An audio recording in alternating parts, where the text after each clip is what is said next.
Well, I've lived in the area my whole life. I grew up in Lake Barcroft, but I went to school in Alexandria. After college and law school, I came back here in 1972 and have been here living in Alexandria ever since. My entire family goes back 5 generations in the D.C. area in Washington and Northern Virginia. So we're from here by coincidence, or excuse me, not by coincidence, by happenstance. I was born in Illinois, the only member of the family not born here because my father was stationed there delivering babies in World War II.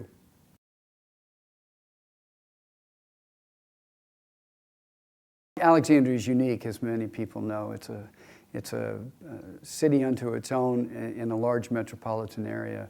But it's a wonderful city. It's a community unlike any other community, unlike Fairfax, Loudoun, or anything else. It's unique in so many different ways and has, of course, a storied history. So from that perspective, it's a great place to live, but it also is filled with wonderful people. I mean, my life has been, I started my law firm here, continued my law practice largely out of Alexandria. My children have grown up here. They've gone to the public schools. They've gone to MacArthur Elementary, which is incredible. They've gone to GW. They've gone to T.C. Williams, and they've gone on to Stanford University.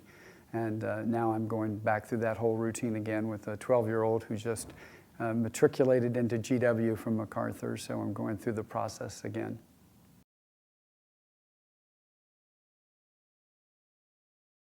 You know, to say why Alexandria, it's not, it'd be nice to say it was by choice, but the fact is that my parents were deeply involved in Alexandria in the medical community. My father was an OBGYN here. My mother served on many boards at Alexandria Hospital in the Twig. And so again, just by the relationship of the family with so many people in Alexandria, it's always been my home. And so it's where I've always been most comfortable with. And I desired after law school to come back here because of all of those relationships and the strong sense of feeling I had for the community in Alexandria.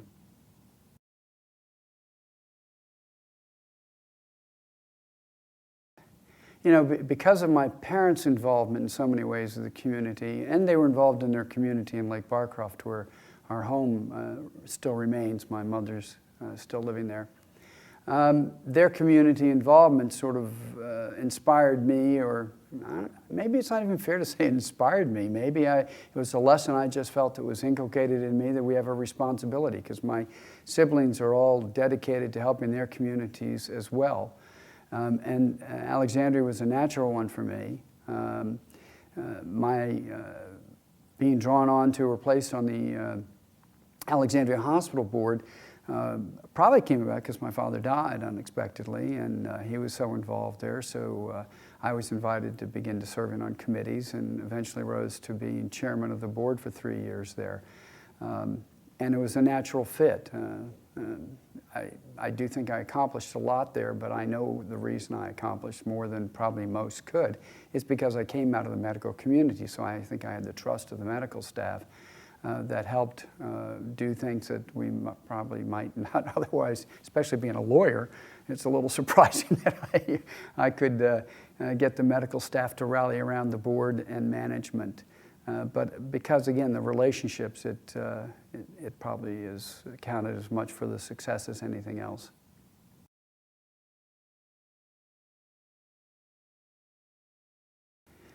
It's hard to ascribe to the legend part because you start to feel like you're being thought of in the past tense. So I'm not quite there yet, and I have a 12-year-old at home that doesn't like that thought either, nor a wife who likes that thought.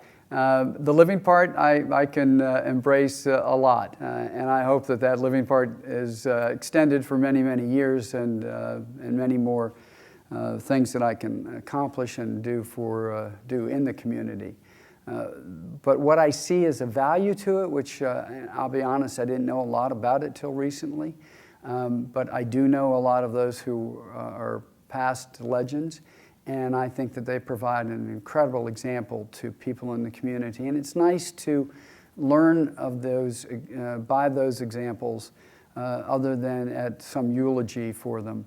It's nice to learn and then be able to talk to them and find out why they went about doing what they did. I think it can provide a great resource to the community while they're still alive. So I'm glad that the legend part is not tied to age or the fact that you are not alive.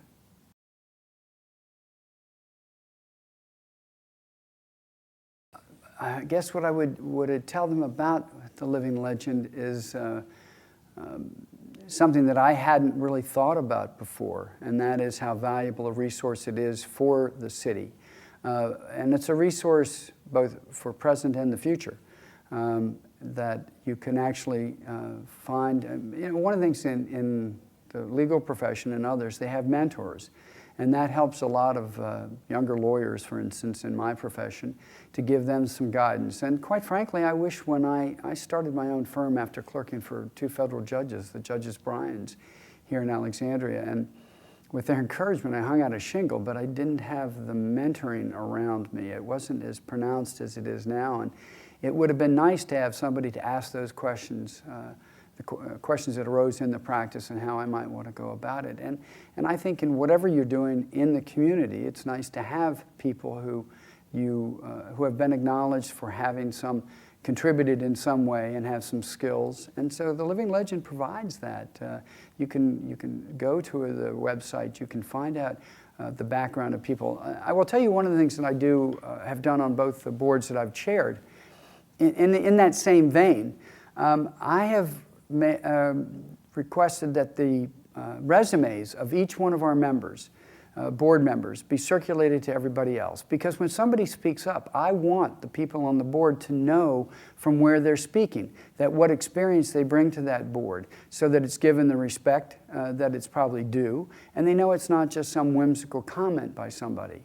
And also it helps you when you're constructing a board to see what kind of experience you have or what you need. So obviously it's always helpful to know the background of people and who you might be able to go to, and to know that they're approachable. You don't have to remake the wheel all the time.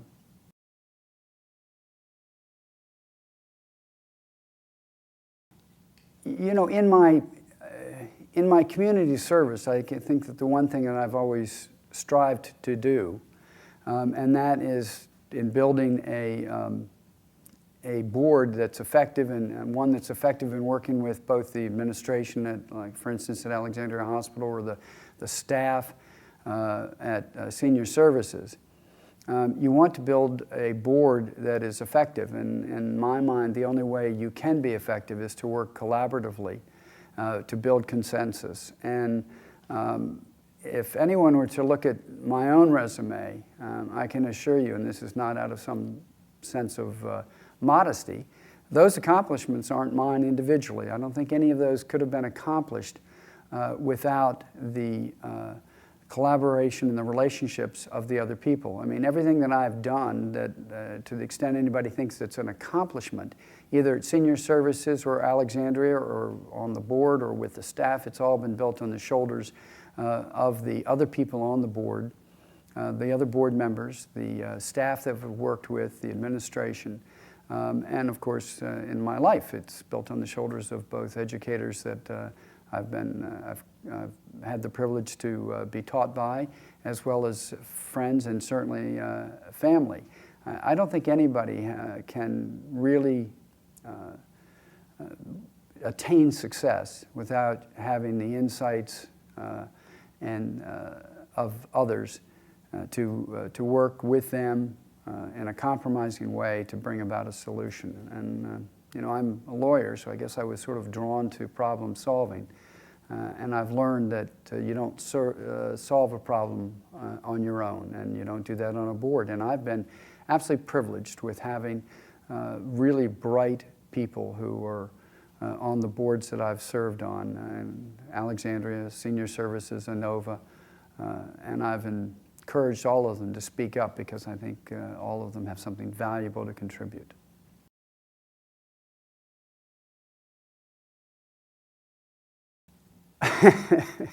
Well, I'm a lawyer. I guess I had a big mouth in school when I was growing up. I don't know. I mean, everybody kept saying you ought to be a lawyer. All I know is my father was an OBGYN and worked very hard and was gone every third night and every third weekend, so I knew that's what I was not going to do.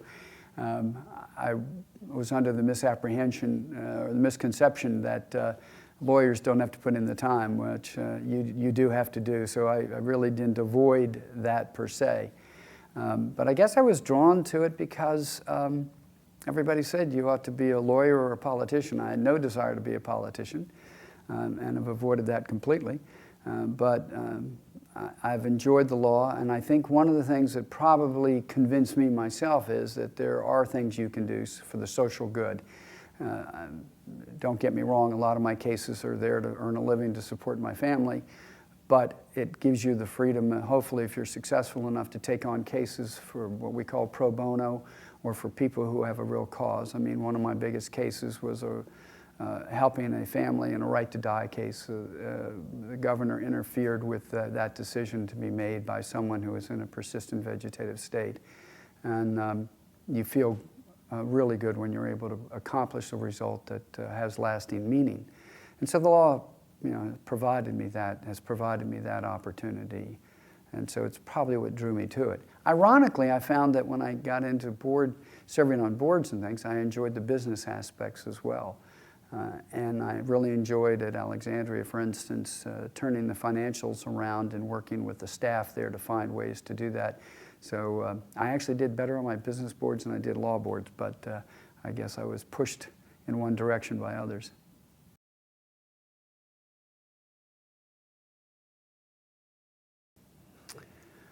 Oh, I think you always, I've raised 5 children, 2 stepchildren and 3 children. That's probably about as big a challenge as there can be. A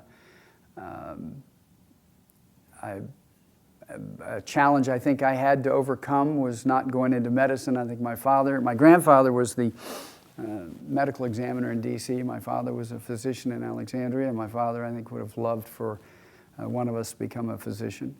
My older brother would have been the natural one, and he didn't go. But as he says, he serves on the University of Chicago's health board and the health boards in his city. And as he tells everybody, it's the penance we pay for not following my father's wishes. But it's turned out just fine, regardless of the fact that we didn't go into it. My father did make this desperate move as I was a week away from going to law school when he realized my older brother was not going to go stay in medicine, that he made an effort to induce me into it by inviting me to see a D&C and a hysterectomy, which did not convince me to go that route.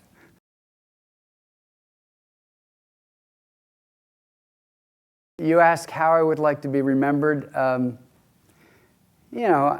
guess probably the most important thing is for my kids to have good memories and to think highly of their father, their mother.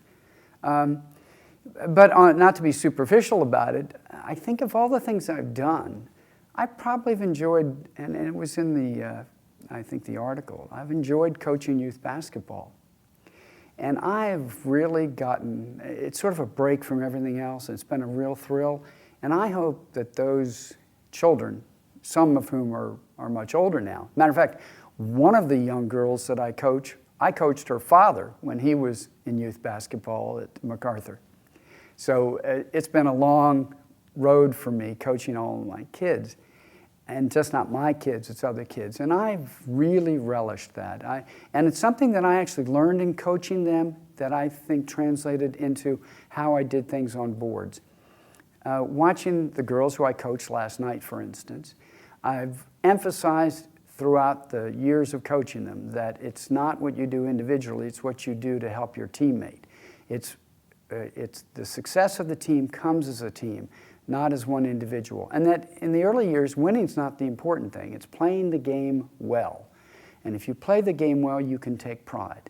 But success will come if you hold to those principles. And The youngest girls, the earliest teams that I taught, we won eventually a couple of championships, and it was great. And I still know those young women today and their children. And that's probably my fondest memory of anything. So to look back and know that you can coach youth and get something from them. I certainly got something from them because not to diminish their individual attributes, but as individuals, they had some talent, but as a team, they were awesome.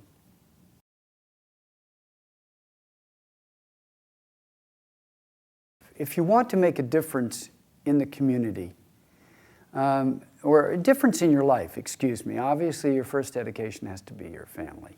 That's your responsibility, to raise your children and to have a good family life. And that's probably the hardest thing for, I think, people to do. It's a challenge. But I think you need to look beyond that as well, and I think it's looking into your community. And if you really want to feel like you've accomplished something, I think you're going to get that if you give back to the community. I don't see how anyone can go through life without looking to your neighbor, to your left, to your right, across the street, across the railroad tracks, and not reaching out to help those, especially when you have more benefits than others. There's a sad history in our world today where 2.5 billion people, 40% of the wealth or of those 40% of our population is surpassed by the wealth of the 85 richest people. That's tragic. And that means that there are a lot of people who are in great need. And if you're not one of the 85, which would be great if you were, but we're all very, or have great success compared to those 40%, and we need to reach out to help them.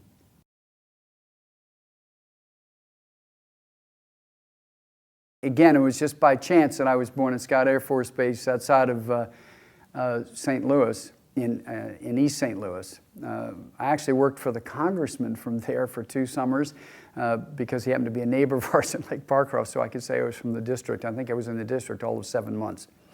But I've been back. Driving back to school in California, I stopped and saw Scott Air Force Base just to see where I was born.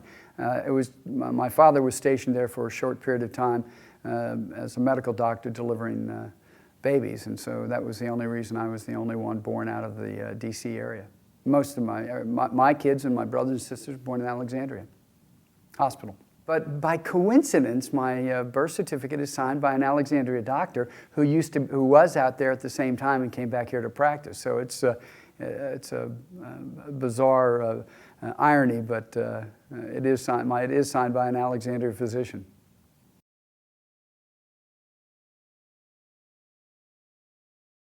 To understand the merger of Alexandria and Nenova, you have to understand the history here. Alexandria Hospital is the oldest hospital in the area. It has incredible firsts. I don't know if you know, but the Alexandria Hospital is the first hospital to have emergency physicians as a specialty. And consequently, all emergency rooms in the country are to follow what's called the Alexandria Plan. In addition to that, we were one of the first to do epidurals in pregnancies. There are many standards and firsts by Alexandria Hospital.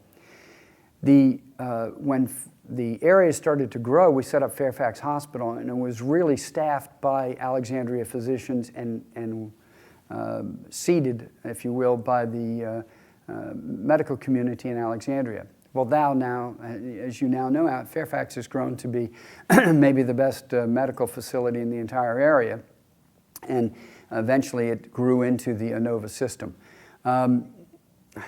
If truth be known, when I was chairing the Alexandria Hospital Board, it was at a time where there was a great change in the healthcare industry in the early 90s.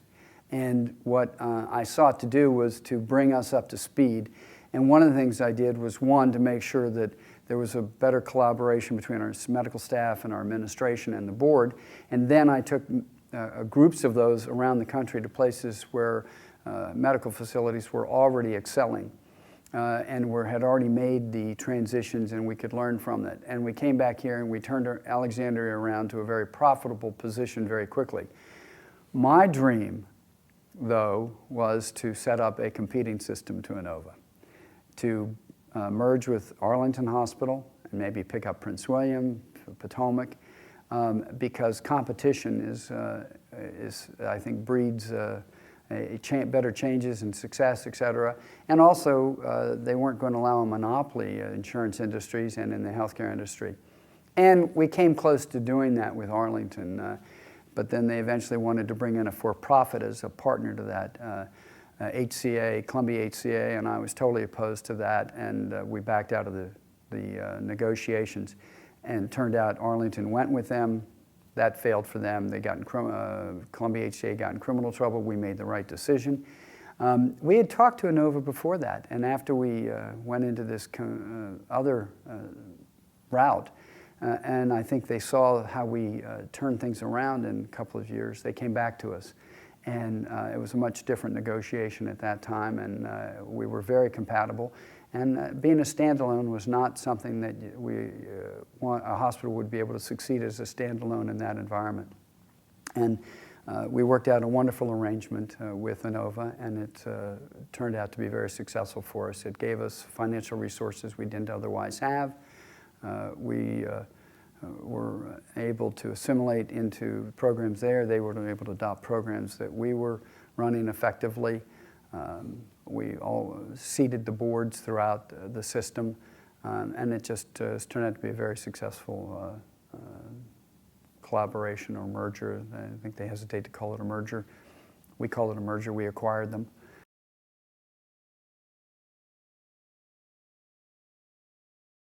You know, the bittersweet aspect of this nomination is the fact that it came from Vola Lawson. Vola has been a dear friend, somebody I met very early on.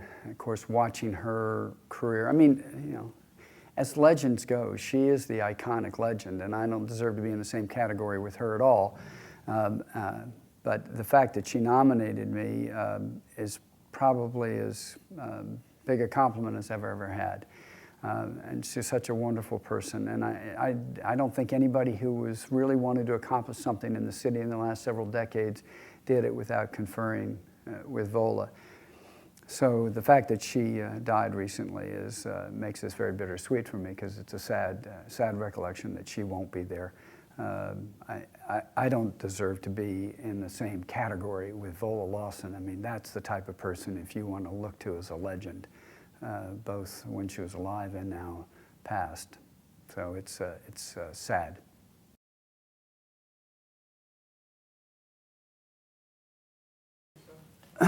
Actually, it caught more because I was in the legal community and I was doing things one time with the Women's Commission. I was just there and around town, and we would see each other, we would talk things, and then when I was on the Alexandria board, part of the support, this Alexandria Hospital was not a city hospital.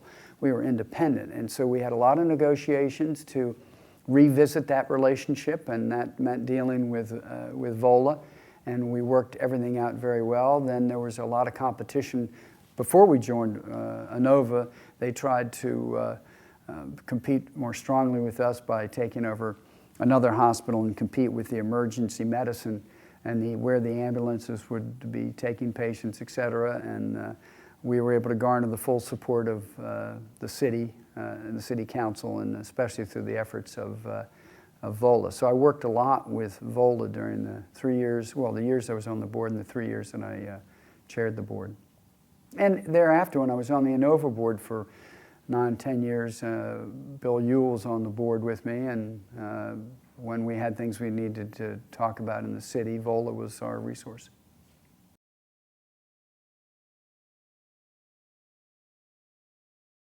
With regard to quotes that I either carry around, I started in college days, which were the virile days of the 1960s and all that was going on in both civil rights and the war, et cetera.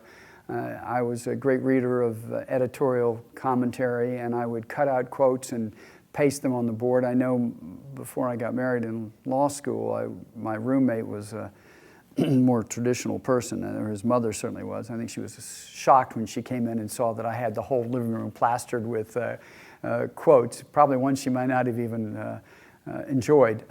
But I was very much of an activist in college and in law school over whatever the issues of the day were.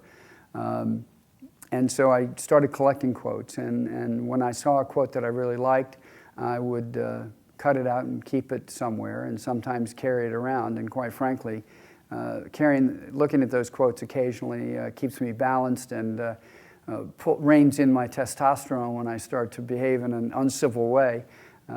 It reminds me of how I should be acting. Insofar as the particular quote about the rent you pay on earth, I mean, I think that everybody has an obligation, should consider themselves to have an obligation to give back, because there is nothing that any of us have accomplished on our own. We've gotten it on the backs of other people.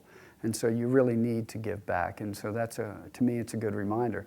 The other quote is, it covers a multitude of sins, and I must say, that one probably motivates me as much as anything else. I don't have any doubt, with all the flaws that I have, that you can try to at least compensate by doing some good.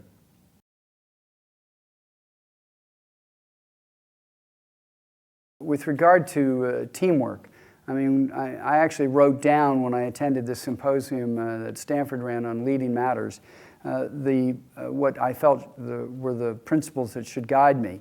And they include the following. One, understand the landscape. It's obviously very important. But then establish good board composition. And I take great pride in the fact that I have been able to surround myself with incredibly insightful and intelligent people.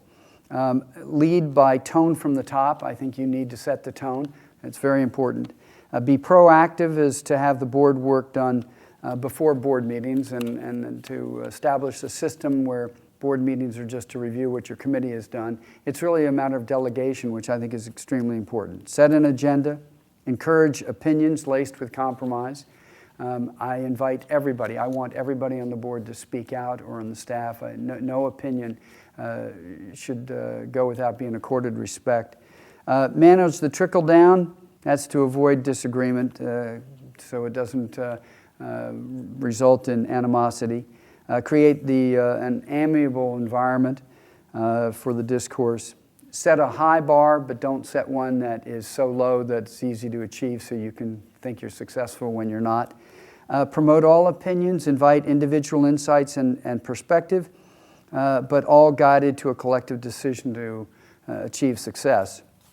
And as I said earlier, I think that that's what brings about, that's what teamwork is all about. And I know for a fact that there's nothing I have accomplished or could have accomplished if it wasn't for the fact that I surrounded myself with very insightful, intelligent people who were there not to build their resume, but build to work, and had the same goal or objective, and that is to help others.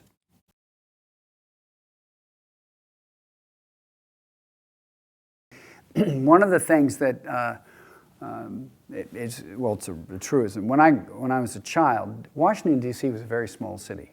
I mean, and my grandfather being the coroner or the medical examiner, you knew a lot of people. You knew it as a small city. I mean, my parents went to GW. A lot of the people were still around.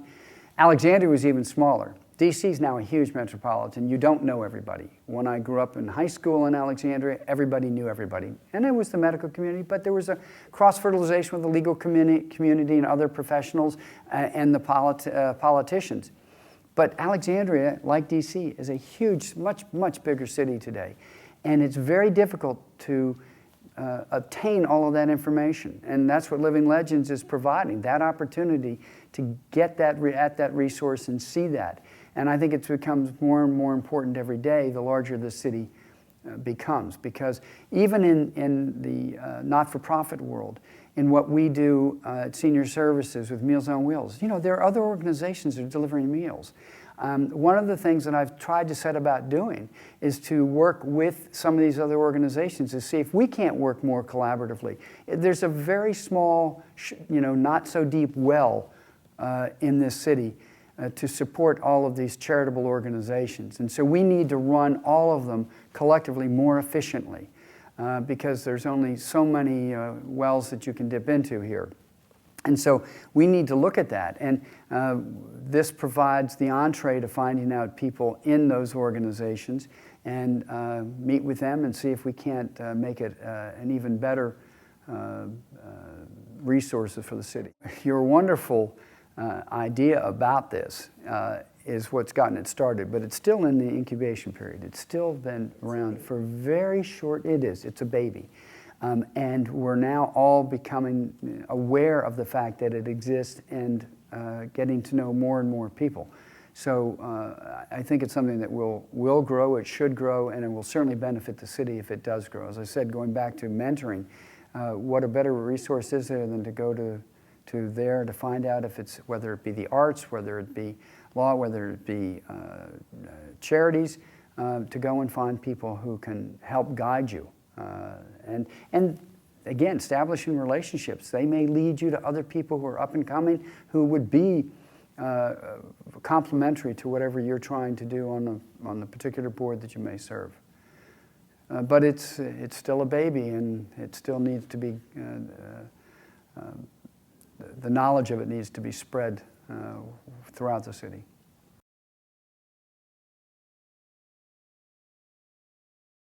Coaching my children in basketball forced me to create time in my life to spend with them.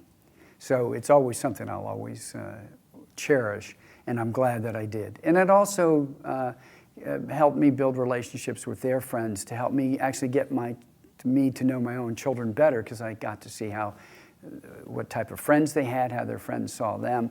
So contributing that time to youth basketball has been a great joy. I mean, I have gotten much more out of that. Actually, I've gotten much more out of the boards that I've served on and chaired, and coaching basketball. I've gotten more out of it than I've given to any of those people. It's just been a great reward, and I'm actually writing a book about my oldest daughter, who's now 36, the experience coaching her basketball team. It's sort of like a female Hoosiers. And if I can just find more time to finish it,